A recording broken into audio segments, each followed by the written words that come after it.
Hi, I'm Leah Ning. I'm the author of Yellow and Pink in Writers of the Future, Volume 36, and today I'm going to be reading part of one of the stories I really enjoyed out of the anthology, which is called Stolen Sky by Storm Humbert.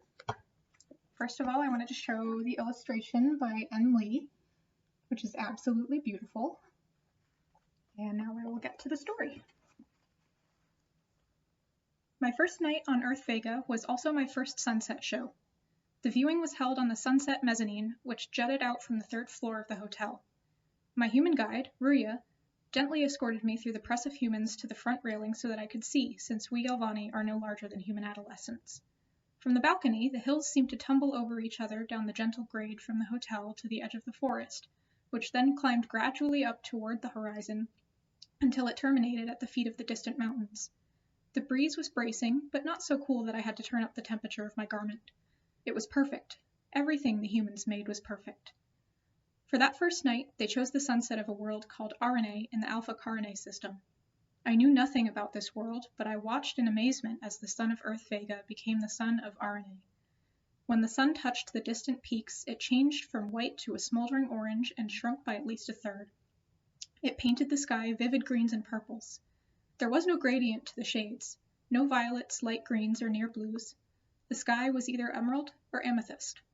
The clouds swirled into the shifting colors as the shades swam but never mixed. It was so beautiful that it startled me.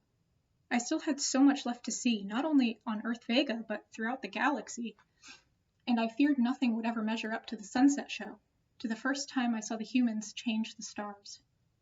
"How do you do this?" I asked Ruya. He was an attractive man, the kind I and the other Yelvani women would have whispered about when I'd worked at Paradise Yelva, the human resort on my home planet. He had an easy smile that pushed the light from his eyes and warmed whomever he was speaking to. He seemed kind and spoke gently, even when I asked him the most useless questions. He tried to explain the sunset show, but there were too many words I didn't know and too many things of which I was ignorant. I hadn't been smart enough for the human university on Yelva, and was lucky my Nirma, mother of my father, had taught me to windwrite. The humans loved native art, though some on Yelva said humans loved our native things too much. "Why did they choose RNA?" I asked. "There's a native singer here from RNA," Ruya said. "I think his name is Akchat. It's his last night, so the show is for him."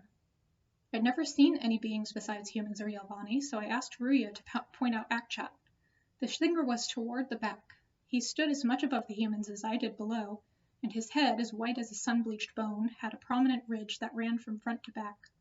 Akchat's mouth opened into a perfect circle when he spoke, and he stood slumped as if perpetually in the act of being dragged to the ground by his arms. His cheeks seemed heavy too, and his face rested in a frown. It was difficult to tell if he enjoyed the show. Thanks for listening. That was Stolen Sky by Storm Humbert.